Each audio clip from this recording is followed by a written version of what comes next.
Welcome to the Jordan Leer program. Episode 90. I'm a 90s baby. And my 80s Mercedes. I hate that song's kind of in my head.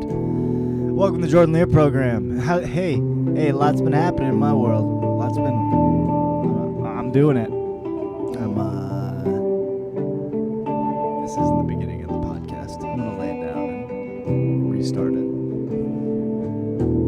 Fucking terrible. I'm still handling that rip. Go back to the music. I'll round it back into the podcast. Holy shit. What the fuck?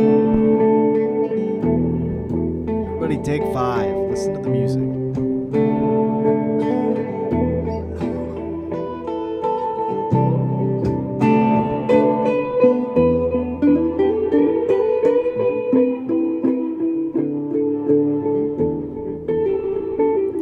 Welcome to the Jordan Leer program. Hey. Been taking a month off of this shit. Not every podcast has to come out every week. It doesn't have to be like that, everyone. You don't gotta do the daily anything. No one has to do anything every day. You know. Nothing. Oh, I need to do this. I need to smoke a cigarette every day. I need to jerk off. I'm sorry, it's not myself. Yeah. You little titty baby. Quit yanking it and quit fucking smoking crack. I'm talking to my dog here. Hey, you gotta do something to keep it fucking going.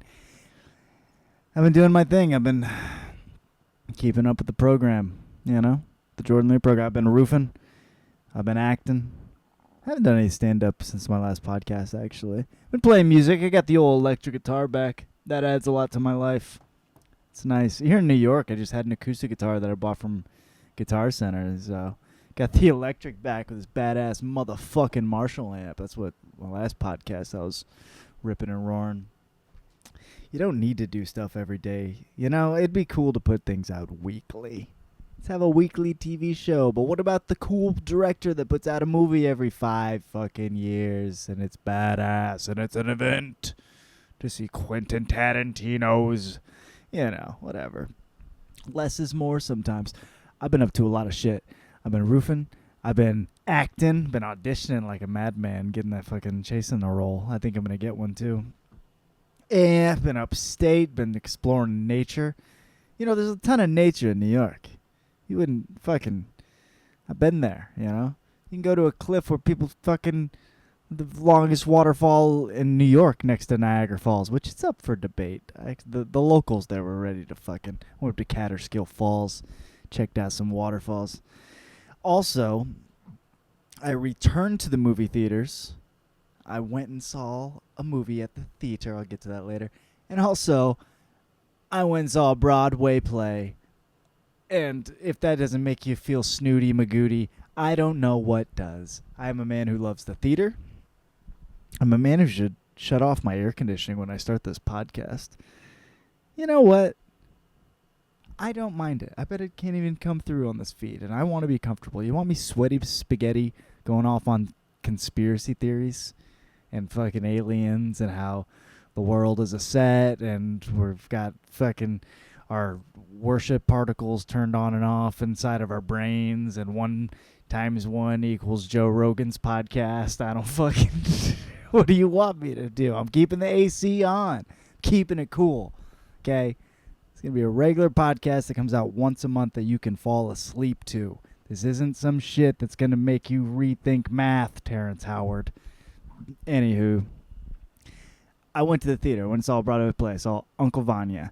And I've seen some badass theater in my time. And I try to go to any sort of theater, 2 or 3 times a year if I can. Whether it's off-Broadway, some little den with 10 seats in it, or it's proper Broadway with 500-seat theater, 3, whatever, down to get you tickets at 42nd Street.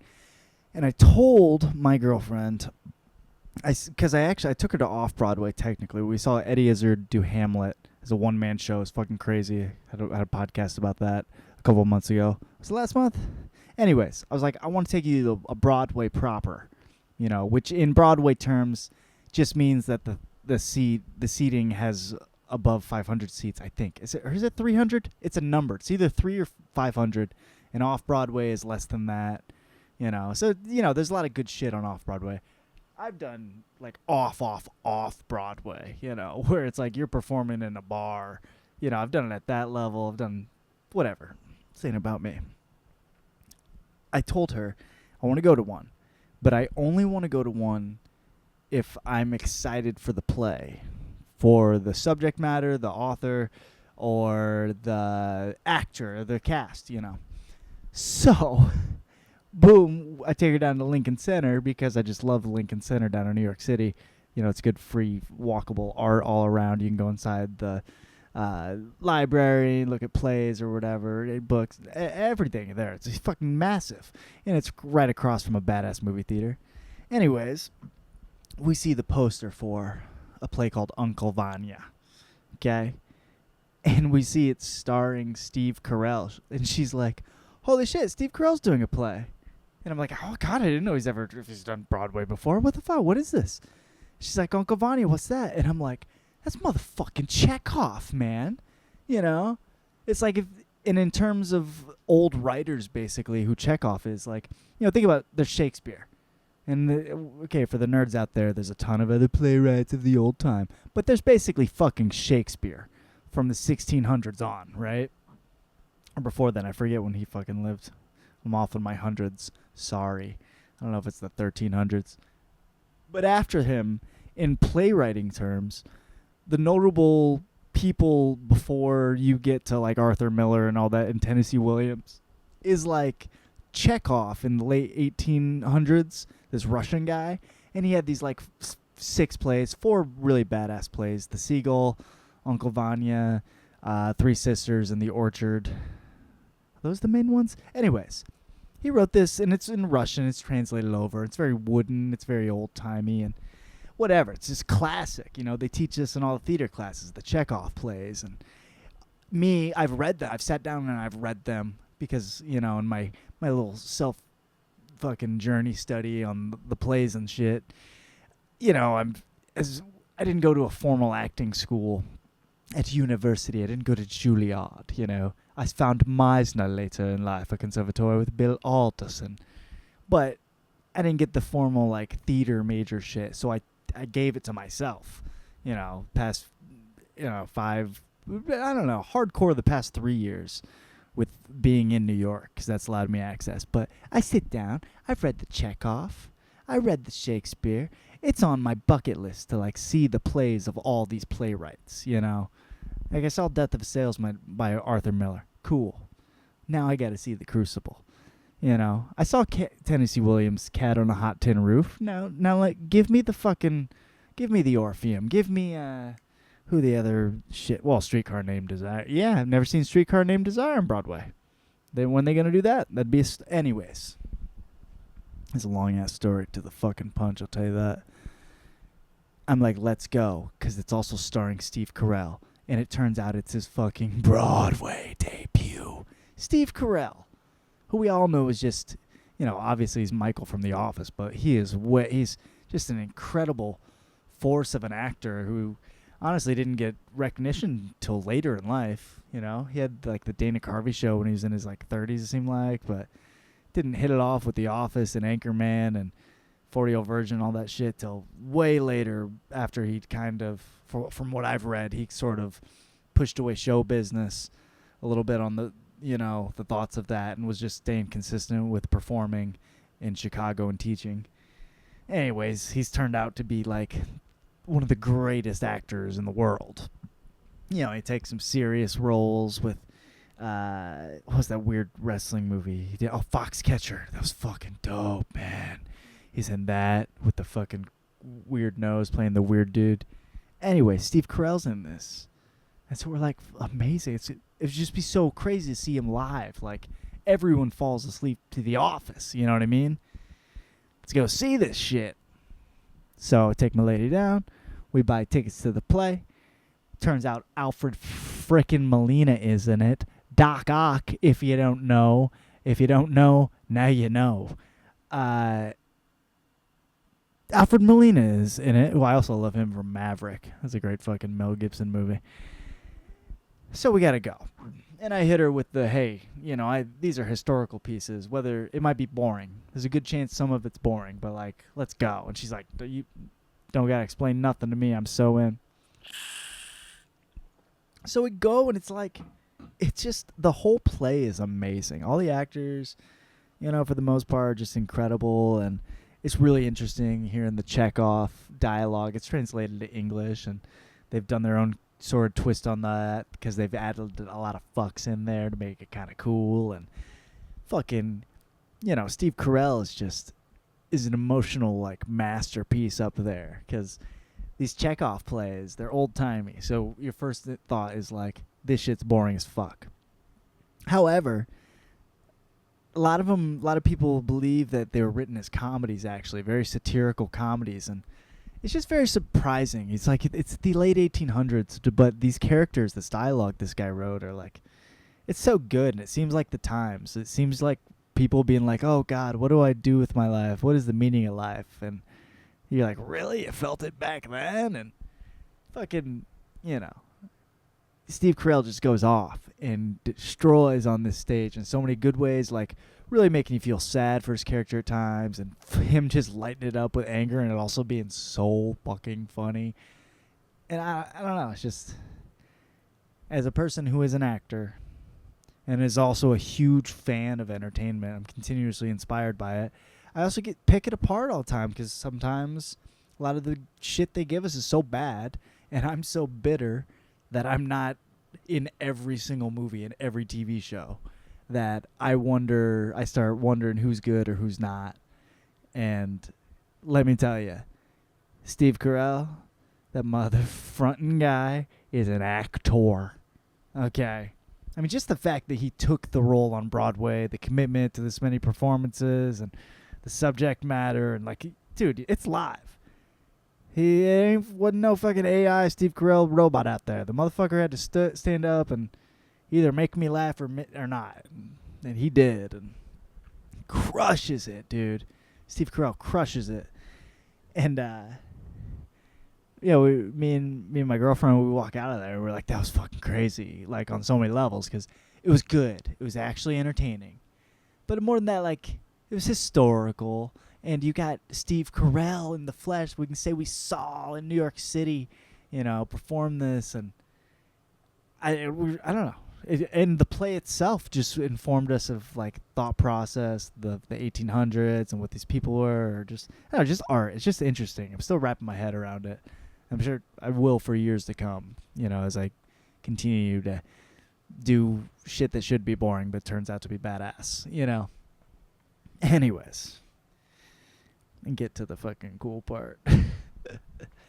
Me and my girlfriend, we walk outside and we chill outside Juilliard on the fucking lawn that goes up, because, Lincoln Center is just a great, great place. And we're like talking about how fucking cool that was. We're like, that's badass. That's fucking cool. That was Steve Carell. He's the real deal. He's real fucking good.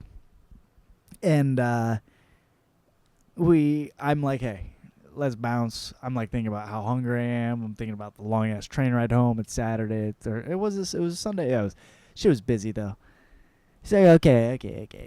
So then we walk down the lawn, and we're walking down, and all of a sudden my girlfriend, she goes, "It's Steve," and I'm like, "Who the fuck is Steve? Who the fuck are you fucking in New York City named Steve?" It's like, no, it's fucking Steve Carell, and he's coming out real chill, nonchalant. I don't know, just like a regular guy that just went to work, just holding his bag, like off towards, I don't know if he's going towards the street to grab an Uber or his car, or I don't know. It looked real normal. I would have not noticed. I don't know. I'm just oblivious to shit sometimes. I was about to turn the corner. I was like, what? It's fucking Steve Carell.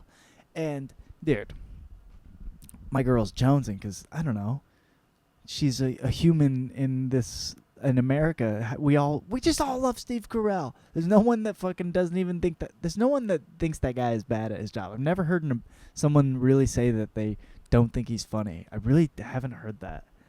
I don't know. It's there, and she's like, Steve, and fucking, she's like, do you mind if we get a picture? And by then I'm already snapping them because, I don't know. I'm like, she's gonna want this moment, and she asked for a picture, And I take some, and he's just so chill. He's so nice. Oh, thank you, thank you, thank you. We were like, you were amazing. I told him he was an inspiration as an artist. He was so cool, and then we hit him with something really cool. I'm glad we said this because we feel cool about this. We earlier that morning, I put on a Richard Linklater movie that he's in, Last Flag Flying, with Bryan Cranston and fucking Lawrence Fishburne, and fucking. It's good, dude. Okay, I gotta do backstory for the people. Richard Linklater is like a filmmaker. You know what I mean? He makes a movie every 5 years, and you're like pumped for it.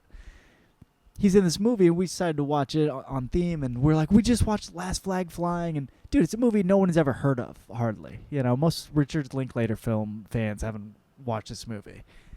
And I mean, I'm not saying it's bad. It's a great fucking movie. It's just, it's, you know, his movies take more time to catch up with. You know, people see the Dazed and Confused. Anyways, we're like, we just watched Last Flag Flying this morning. It was amazing. And my girlfriend, she's like, it made me cry. And he's like, oh my god, like he literally said, he's like, oh my god. I don't know, man. I don't. Hey, the Jordan Leer program. This guy. I'm not a celeb guy. Like, I think it's cool. I like watching them and being right there to judge them and kind of like judge them. You just be in the presence of their art. That's what's more important to me. Like, I don't bother celebrities. I never ask celebrities for like a picture. Hardly ever have I done that. When I was younger, I did. I definitely like don't now. If I see one and I think it's cool, I'll be like, what's up? Like, I saw Bert Kreischer once, and I was like, the machine! You know, I did that old shit, and he likes that. Anyways, I'm just not that guy. If I can, like, compliment them, like, that's enough for me. But, dude, I'm so glad. My lady friend asked for my girlfriend asked for pictures, and then we stopped him, because I just wouldn't have. And it turned out to be, like, I don't know. Just one of those cool fucking moments, because you hope that this guy that's so nice on TV is nice, and he is, and whatever. Can't judge a person's character, nor should I. But it was, to me, it's an amazing thing of moments.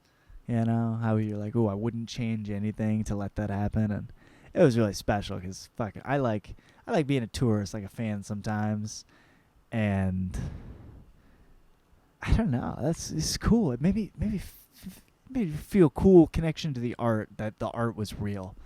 I guess in this world where everything's so AI and everything, I'm like, well, I've watched him on TV so many hours, and to actually watch him live, and then after you see him come out of theater, and he didn't get hounded by a bunch of fucking people. Maybe did after. I don't know. There's people around. I don't know. We were being chill enough about it. We had him to say, "Oh my god." That's what I'll always fucking remember. That's my coolest celebrity run-in. After, why am I playing Leer? Fucking ads my. That's my coolest celebrity run-in. I started writing. I had to write down all the ones I've met. The coolest I ever had is I smoked weed with X-Pac. Sean Waltman, guy who's X-Pac, you know, WWE and wrestling and all that shit. He came to Michigan State once for like a meet and greet. He did like a Q&A that was not officially set up with, jeez, how did this fucking thing start playing? That pisses me off. So I gotta pause this break in my own fucking shit to talk about this? Okay. I smoked weed with X-Pac. Sean Waltman, I saw posters once of him, that he was coming to Michigan State, and I think just someone he knew arranged some meet and greet. It didn't cost any money. It was me and 10 other dudes in a fucking room, in like an empty classroom, where X-Pac walked in, probably on pills at the time, and slammed some Red Bull. He was super fucking cool to talk to us and shit. Just talked, and whatever we wanted to ask him, he exchanged stories about wrestling and stuff, and it was cool as fuck. And after I asked him if he would smoke weed with me outside the building. It was at the MSU Union, and he said, fuck yeah. And he wore sunglasses the whole time. It was at night. He wore sunglasses just like this. X-Pac is pretty cool. I've seen a bunch of people at the Comedy Store. Like, you know, you just walk by like Joe Rogan or Bill Burr or Kevin Hart or Bob Saget. I remember before he died, I do remember Bob Saget coming to Mitzi Shore's fucking memorial, or around that time all these celebs were showing up. I remember seeing Bob Saget. That was cool. Just seeing him. Bill Burr, Dean Del Rey, who was a comic at the store, I think he still is. He said I looked like Justin Timberlake mixed with the guy from Three Doors Down, and Bill Burr laughed at that. I remember that. That was cool. These are the true Hollywood stories. Danny McBride came to MSU for like a meet and greet, and I did ask for a picture with him. I stood in line for that. That was so cool. I did Vern Troyer Day at fucking Centerville. Vern Troyer, who played Mini-Me. I can't remember if he's dead now or not. He's from Centerville, Michigan, which is the same county as I'm from, St. Joe County. Fucking I don't know. They had Vern Troyer there day, and I went and got his autograph. He's really fucking tiny. I bet he's tired of hearing that. I used to do commentary for fucking amateur MMA, and they get the big league refs to come there. You know, they got the UFC guys like Big John McCarthy, Herb Dean, and it's Frank Trigg. How's the other one? Some of those former fighters. Mac Danzig, too, I think, was there. My grandpa saw Kerry Wood on an airplane once he got his autograph. That was pretty fucking cool. He got it from me. Who else? Jackson Rathbone, who was in Twilight. Yeah, no one knows that. John Voight. John Voight was like roommates with my acting teacher. And I asked my teacher if we could get John Voight to fucking come. And he did. And they have different political opinions. But he still came. John Voight thought it was cool that I called him dude. He said, "Oh, yeah, I heard you told Bill I should come by." I said, "Yeah, dude, thanks for coming in, dude." And he said, "Oh, dude, I'm so honored you would call me dude."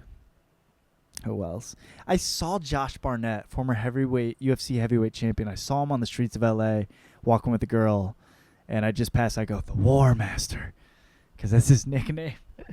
He kind of looked like he didn't like it.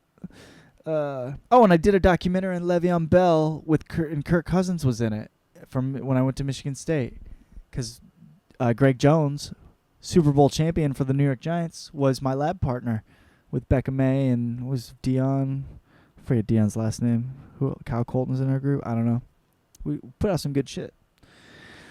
Oh, and I was on stage with Thomas Middlestitch and Gabe from The Office at some improv show where I went as an audience member once. I don't know if that counts as meeting them. Andy Dick. Oh, Andy Dick. I met Andy Dick, and I had his number. I wonder if I still do. I did for a long time. He was at an open mic I was at, and he thought I was adorable, and he was so hammered, and I just couldn't believe it was Andy Dick, so I didn't mind that he was saying, like, gross shit at me. And he didn't, I don't know, he wanted to hang out with me. I didn't. After that, I was with Kenny Lyon. I was like, all right, I'll hang out here at Rock Paper Cafe, but I'm not going to that Thai place to eat with you and Andy Dick. I don't know. Jem DeGotti was with us too. Rest in peace. Jem's dead. I wonder if Mugzilla is still alive. Those open micers. They die. They all die. Chekhov's gun. You put the gun on the table, you gotta use it. Fucking Steve Carell comes out of that play blasting a gun going, "I missed twice, damn it!" It's a play written in like 1890 from Russia, and it's hilarious. Steve Carell shooting a fucking gun around. I don't know. It's fucking awesome. Last flag flying. Impacted. Yeah. Yeah, I don't know. I'm usually not one to ask the celebs for a picture. It's like I want to be the celeb. You know? I'm the guy. I want Steve to ask one for me. I hope very seriously the next time I see Steve Carell, I am locking eyes with him and acting across the stage from him, because that would be super cool, man. I think so. Yeah.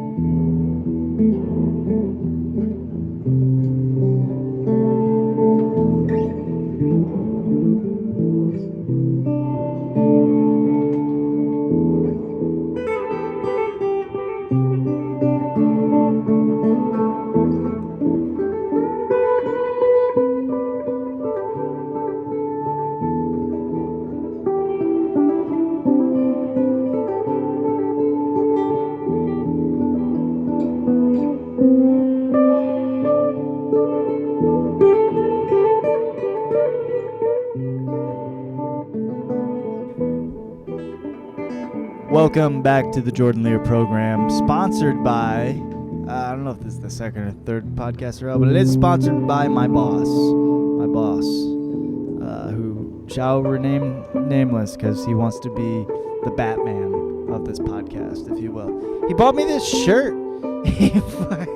This motherfucker. My girlfriend's getting jealous of my boss. He's trying to fucking claim me. He wants to be everyone's dad so bad. He's like fucking, he's in his late 20s and he's everyone's father. My boss bought this from Hot Topic. And I thought for 2 seconds about doing the thing like, they used to do with hats. About making them, keeping the sticker on. Be like, oh, it's cool, And my girlfriend told me that fucking girls used to do that in school. They would return the clothes, but like they'd show off the tag. It was part of the, I don't know. Hot Topic. Hot Topic's still around. Malls still. I think malls are going to be frozen in time in 2004 forever. Here's ASMR. That's the shit. He knows I'm a big X-Men 97 fan. I am. It's fucking badass, dude. I love X-Men. So cool. Thanks for the shirt, Batman. All right.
Questions and concerns. Anything you want to say to old Jordan, fucking type it in somewhere, comment somewhere, I'll read it. Insult the hell out of me. I bet it'll be hilarious. I'll read it out loud. Didn't get that many. Not so many. Anyways, first one. I had a video about Indiana being kind of a terrible state to exist in. It's kind of rough. If you love it, stay. Please stay. If you love it, please stay there. But when one of my loyal listeners, they said they must live there. They said, I absolutely hate it here. I get it, man. So, sometimes in your life, I'm like, what am I, fucking Tony Robbins? Sometimes in my life, I fucking looked around and I was like, do I just suck that I can't hang here? I wonder about that. Or is, what the fuck? Or is everything's just suck? Or like, am I so pessimistic, And I've been in a lot of places, done a lot of different jobs, seen a lot of things. But I never heard of the Force. Anyways, the two places that I've strongly felt that I fucking didn't like it there and don't is Los Angeles and South Bend, Indiana. Yeah. Surrounding parts of South Bend, but pretty much right there over the state line. It's just like, and there's the thing about it, I love LA, like in parts. I love the Venice Boardwalk. I love you know, there's times you're on the 405 freeway and there's no traffic, or you're going up the coast a little bit, or you know, you crush it at a show. Like, it's cool, dude. It's fucking really cool. You know, sunsets are dope, but you know, over the course of a few months, when you're like, fuck, was this cool? And it wasn't. There in Indiana, I didn't like, me personally. It didn't work. It didn't work for me. You know, whereas New York, you know, back home, when I go back home and visit at the right times, and hey, everywhere's got their shit. And for the most part, it is your attitude and what you're doing. But hey, if you don't like Indiana, that is clear. Most people, I'm pretty sure that I'm quoting the right comic, but I think it's Beth Stelling is the comic. She has a joke about Ohio. She's like, most people don't realize this in Ohio, but if you live in Ohio, you can put everything you have into a suitcase and leave. Or maybe is it a bag and leave? I don't know. Hey, sorry to butcher your joke. Maybe Beth Stelling. Sorry. But it's good. And I feel that way about you, sir, in Indiana. Get out of there. What's the deal? If you're fucking anywhere you don't like, I get it, dude. It is hard to move, and you got to do it, but you can just do it. It will be hard the whole time you're doing it. It probably takes 6 months to a year. Maybe you can do it in a week. Depends your situation, where you're really willing to cut your losses with. But either way, you're going to have to cut your losses. You ain't losing nothing by fucking leaving Indiana, my friend. You're only gaining. But one of these old Punjabi Indian guys I work with, he wants to retire in Indiana. He's like, Indiana good. Indiana good. Space everywhere. Cheap rent, no rent, own cheap. I'm like, that is the appeal. I get it. Indiana's super bad and gay, though. They have conversion there. Okay, I'm not gonna fucking... It's a weird place. Everyone is homo repressed there. Okay, I was talking about roofing, and I was making fun of people that lift weights, and I'm like, oh, I don't know, something like that. Yeah, they lift weights, and I don't, because if I lift it, anyways. Someone said, been framing for 15 years, guy's always late because he goes to the gym in the morning. After a month doing this hard work, he canceled his membership. Fucking burn. I love burning on these white collar fucking guys. I love it. Someone at work the other day, they go, why are you roofing? I'm like, for money. They couldn't believe I had TV credits. Like, they couldn't fucking believe I was on the... Like, they think I'm a fucking celebrity because I was on a few episodes of Young Sheldon. He goes, why are you here? And I'm like, money's like, it's the hardest thing in the world, though. I'm like, yeah, I don't know. I went to college. Someone also commented on the same thing, and they said, I found that lifting makes work easier and I hurt my back less. You know what? They probably have a point. There's probably something to that. I know this about fucking my job because I do manual labor for work, but it's not enough to stay in good shape, because you could do this all day and you could tear apart your body on fucking every piece of booze and carbohydrates, and it won't be good to you. You know what I mean? I'm trying to stay in good shape. Ugh.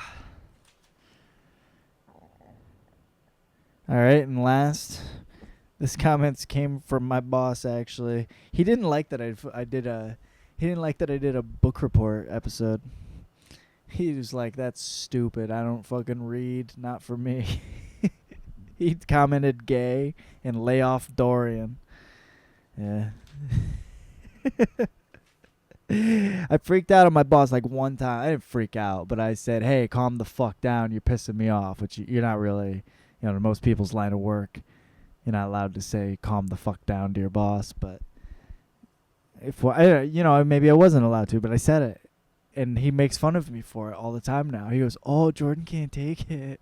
Oh, lay off, lay off." So when he says "lay off Dorian," he's making fun of me for being a pussy that can't be yelled at, and he's telling, "Fuck you,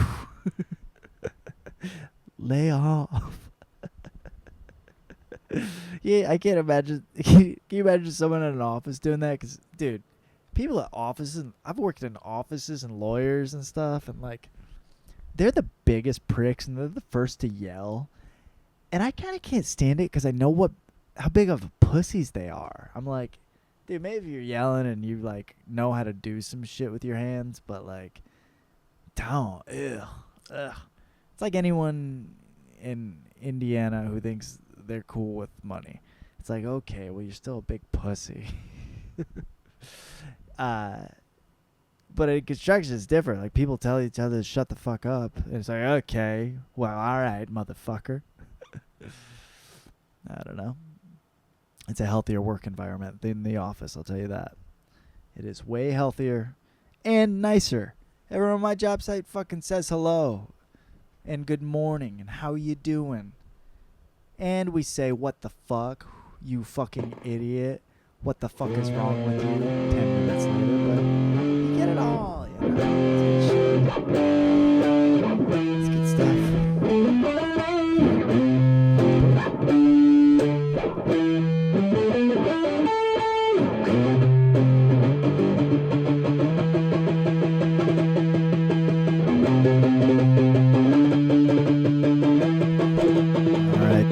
Program is the list of all the movies I watched, all the TV shows I watched, all the documentaries, books, all the friggin' whether you say this is some form of neurodivergence or is it being a Virgo. I don't know. We like lists, apparently. Everything I downloaded on the brain since the last podcast I had, basically.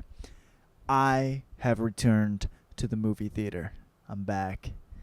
You know, sometimes I go in spurts where I watch 50 movies a year, one every week at the theater, you know. Sometimes I'm like, fuck this, I'm going to lay back, wait for only the good ones, I only see 3 or 4. Last year I probably saw, I don't know, close to 20, I think. But I fell off at the end and I was like, fuck this, I'm not. And, you know, the SAG strike, there's no movies. Anyways, I went back to the movie theater for the first time since... Well, I went back a few months ago. I went to see Dune. So, but anyways, I'm back hot because I'm in New York City. They got all the fucking IMAX, and they got the Dolby Digital, and they got the good shit. So I'm back on my shit, man. And I saw, to kick it off, Alex Garland's new one, Civil War. Civil War! This current-ass movie about... I don't know, their prediction for the 2024 election, basically. It's America in current times in a civil war, man, and it's all, you know, it's people going on a road trip, basically, through these different fucking states. It's journalists going through a road trip on different states, and the different states shooting at them or not shooting at them, and the country's at war, and they're trying to invade the White House, take down, in this movie, this president. Who's the fucking Ron Swallows? No, that's the guy I knew from Open Mics. I don't know. The dude from Parks and Rec? He plays the president of this movie. They try and take him down. Anyways, saw Civil War. It's pretty badass. Same dude that directed Ex Machina and Annihilation. Yeah. Oh, and wrote the book for The Beach with Leonardo DiCaprio. It's a good fucking movie, man. It's pretty cool. Entertaining. Had me going on the edge of my seat. You know, and it was all up through like a journalist lens. And so much of the movie was honestly done in satire, I kind of felt. That showed that these journalists were like thrill seekers and, you know, how lost you were getting. And like they never clarified what the different sides supported.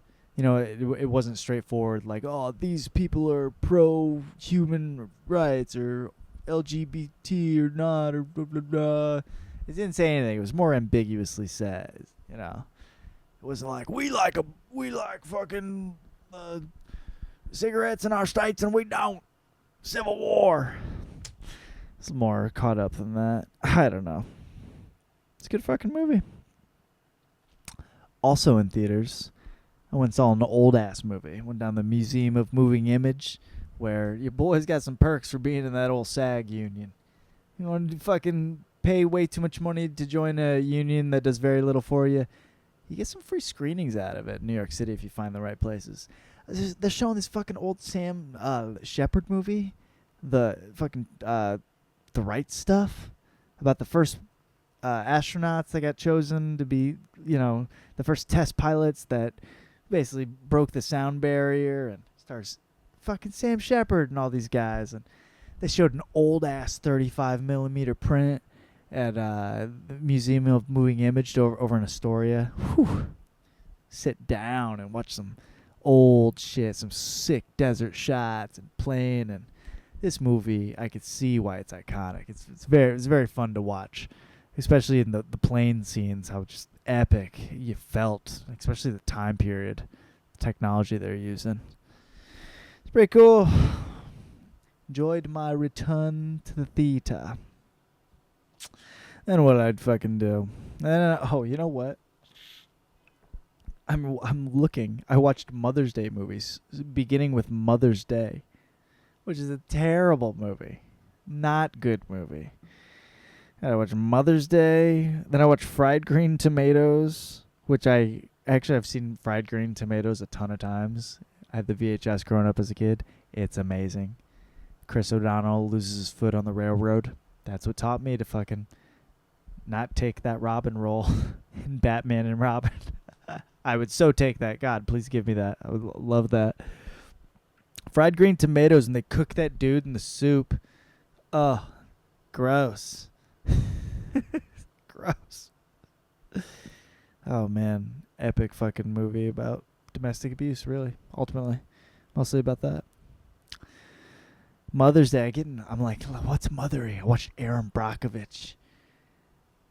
Hey, maybe you can give me your number. Oh, which one do you want? How about 8? That's the number of my. How's it fucking go? I'm butchering this. Oh, let me try it again. Why don't you just give me your number? Oh, I got a lot of numbers. Which one do you want? How about 8? That's the age of my daughter. 6. That's the age of my son. 4, that's the name of my youngest son. 5, that's the number of times I've been married. 6, the number of someone's zero. And 0, the number of times I bet you call me after that. You're wrong with that. That's 0, baby. There's chromium in the water. Aaron Brockovich is so cool. I wasn't talking to you, bitch. It's got Berta from 2.5 Men in it, too. That's Steven Soderbergh, too. I forget what the actor's name is who plays her boss. He's fucking great, though. It's a true story. Aaron Brockovich's still alive. The real one, too. She has a cameo in that movie. Then I watched a Stanley Kubrick movie I've never seen before. Dr. Strangelove. Ooh, old. Stanley Kubrick's weird. Like, what was that dude's deal? All of his movies are so cool, and they all are so different, really. This black and white satirical thing about a nuclear warhead accidentally going off and everyone trying to stop it. And fucking weird. What was going through his head? That's a cool movie, though. I should watch that again. And then it was Memorial Day, so I started memorializing. Hey, man, but between Memorial Day and July 4th, I get a little nuts with the military movies. I'll say I do. I watch too many over and over again. And I'm not even a guy who's big on like the I'm kind of like the military's a little. It's weird. I don't know. I have sisters in the military. They kind of take advantage of people. I don't know. I have mixed feelings. I don't know. I just want it to be used for the right reasons. But I love war movies. Makes me want to sign up. I think I'm too old for it though. I was Jarhead. Jake Gyllenhaal. That's a pretty cool movie. It really is. It's sort of weird in ways. If he just, I don't know, when you think about it story-wise, him just getting plucked out.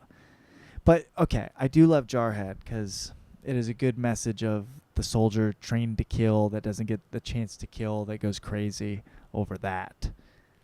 And the person who's like, doesn't necessarily see too much, but they're just too bored.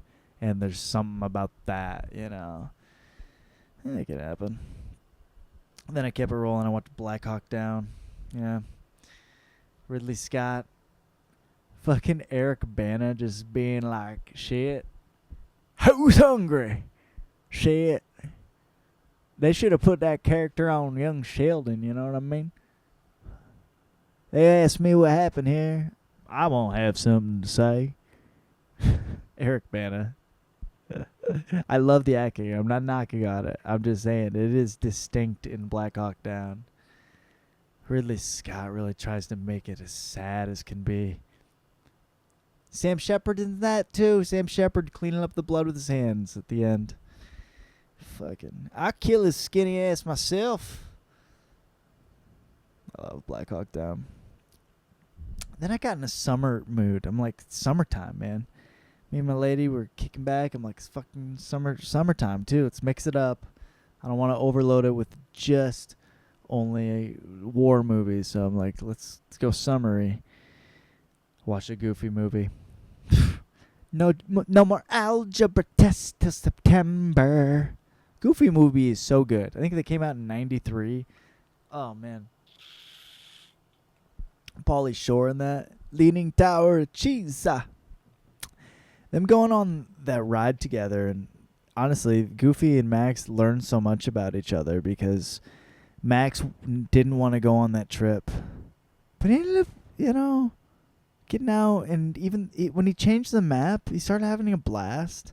And I know that's not what Goofy wanted. He's more mad that Max lied to him. He's worried about that whole thing, but they had so much fun on all those experiences that they were really having the best of both worlds. And they were on this trip together, father and son, and it's like, yeah, let's go our own route a little bit. And then they land in the Powerline concert, and he gets, I don't know, it's just a good... That movie fucked me up as a kid. I'll tell you that, because I thought you were supposed to do this crazy fucking thing, and that's how you get happiness.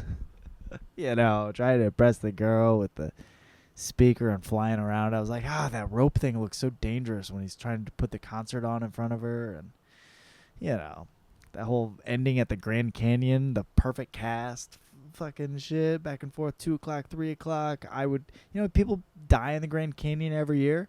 17 to 20 on average. That's how many.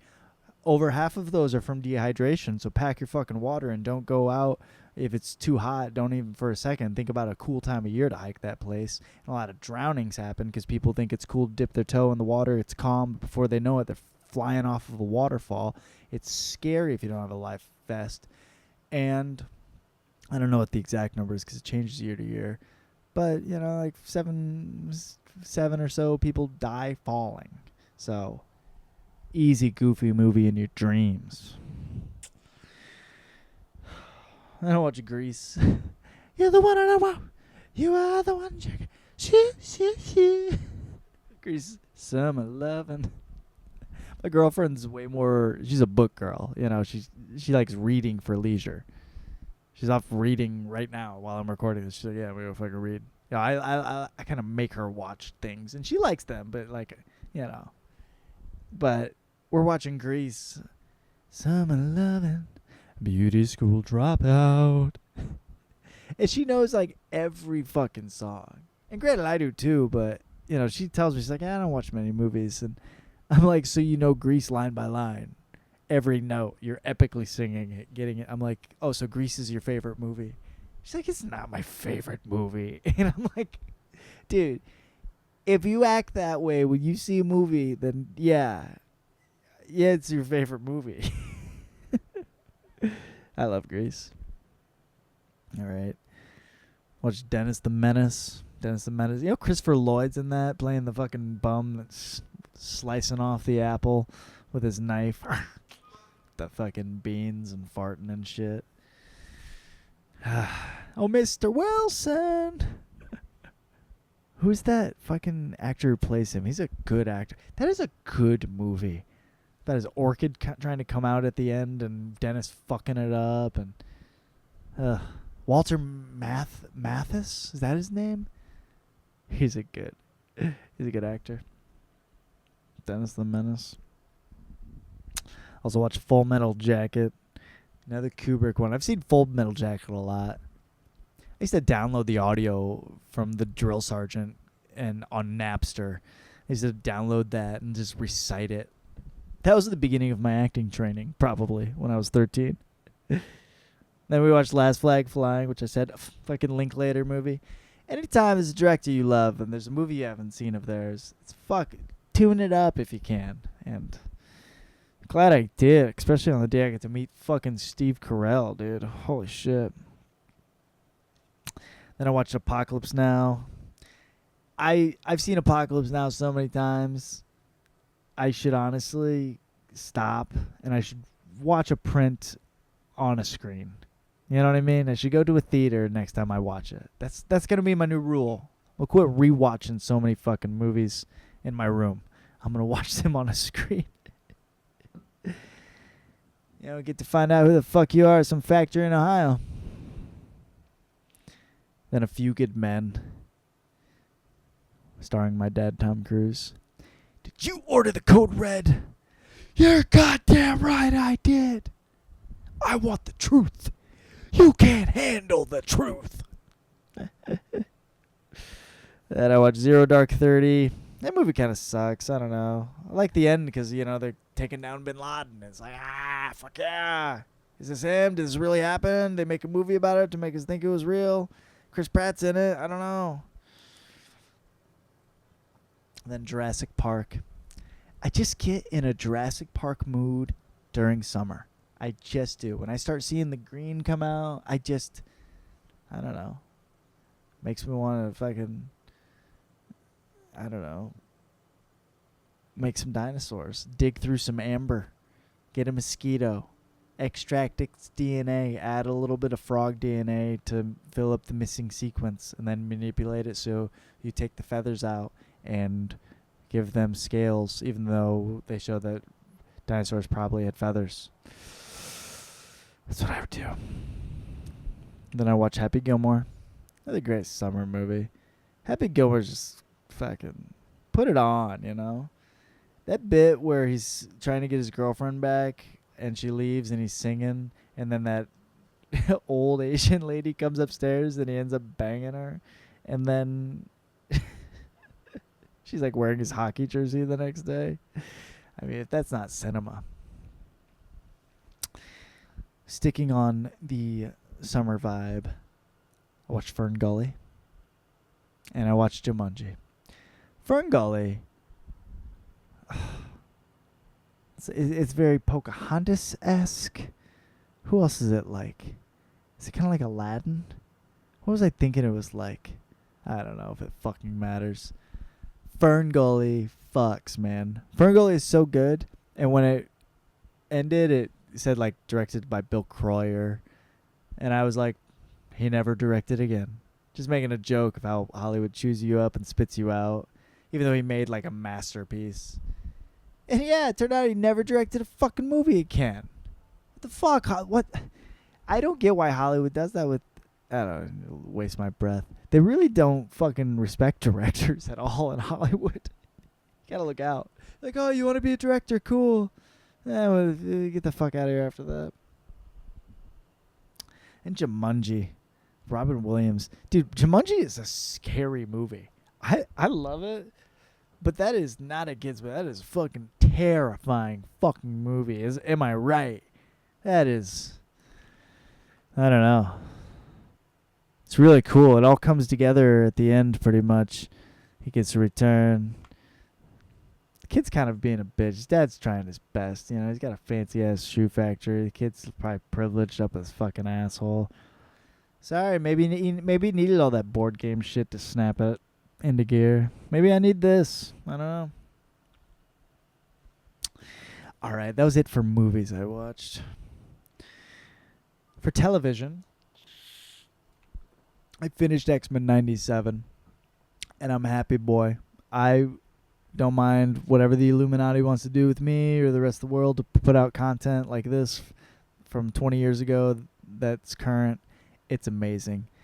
The animation in it is all beautiful. It's like epic. The lights flash in Cyclops' eyes and shit. Looking in Cable's eyes. I'm sorry, son. The storyline, the way they took it. Professor X on a different planet. Give me X-Men 98. Give me X-Men 99. I wonder, because it was so good, I wonder if they would do like Spider-Man 98. Because Spider-Man ended, I think, in 97. I think Spider-Man was like 94 to 97. X-Men was like 92 to 96. And I hope they do the Spider-Man side of it. And whatever, they had a bunch of cameo. They had like Daredevil cameo and this X-Men and all this fucking shit. So they had Hulk. They animated Hulk from that series. Whatever, dude. Give me Spider-Man 98. I watched Shogun. I don't know. I haven't watched that in weeks. I don't have much to say. I've still got to finish it. I'm just saving it. Sometimes you save episodes, you know? There's a little Star Trek Voyager. Yeah, it's good to fall asleep to. Watched The Green Planet. It was a documentary typically. Got to watch some nature to wake up in the morning, you know? Make you learn a little bit. I like science class. I like feeling like I had science class in the morning. I watched Peacemaker, great show starring John Cena. James Gunn wrote and directed this. If you haven't seen this, run and watch it. It is very, very good. Dude, just everything James Gunn touches is badass. It's interesting, and it's like it's got his style.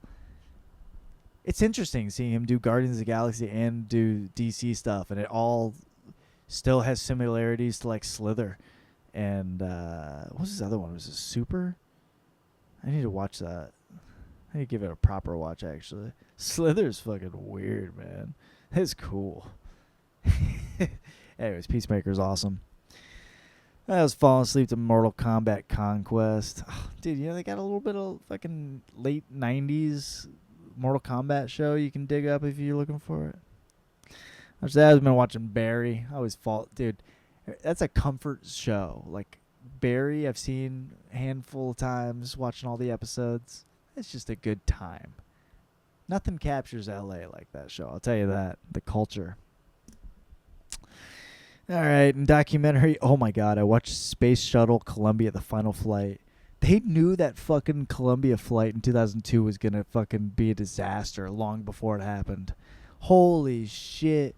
Dude, that is a case of everyone showing like warning signs, be like, hey, check this out. And they were just trying to stay in a time schedule, and like the cost of... Dude, as soon as those fucking astronauts went up into flight, they knew that they were going to die. Not the astronauts, but on the ground they knew. They're like, oh shit, something's fucked. And they didn't tell them.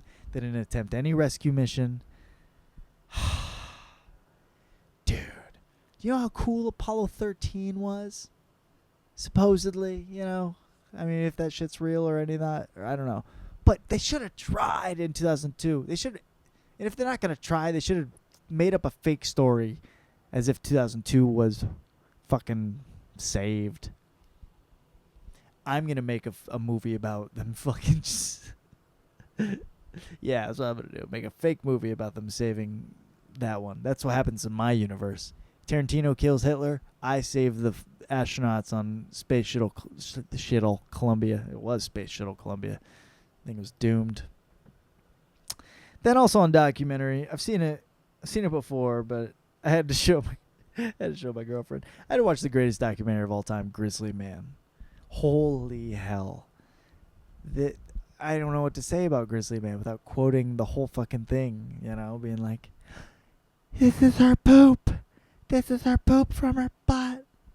There's a person who like lost his mind, or maybe not. Maybe he was way normal than all of us, but he lived out in the woods amongst bears for years and was way too fucking friendly with them for years and thought they were his friends and buddies and spoke to them the way, you know, idiots at the park fucking talk to dogs. Hi, the baby. He talked to bears like that. And honestly, he hung out with them. And then they ate him. Werner Herzog, who's also an actor, dude, he made this movie. He like narrated it and put this documentary together. Dude, he knows how funny it is. It is so funny and like crazy too. It's sad, and heart-wrenching. Listen, man, nothing make me laugh harder. Book, I've been reading Starship Troopers. Oh yeah, I should have it up. I'm just Starship Troopers is so good. I've never read it. I've always watched the movie, seen the movie many times. Although the world is like the same, the book is. I'm pretty far in the book, and I've only been at boot camp so far. The book's different, and I love that. I love its differences. We'll see. I'll have a report about that. Starship Troopers. War.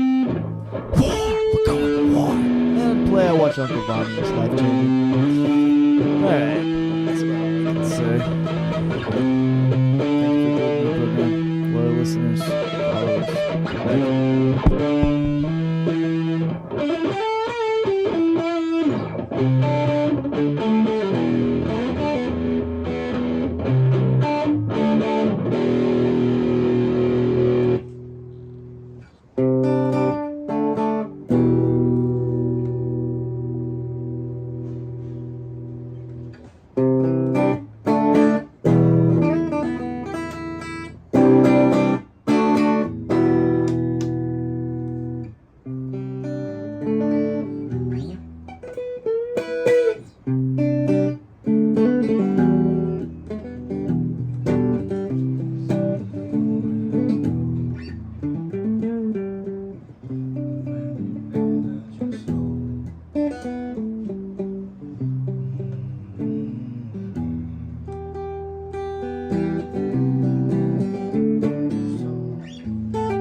That's fucking another hit. Should be another £1,000,000 right there at the back, baby. Get some blow-cane, you know what I mean?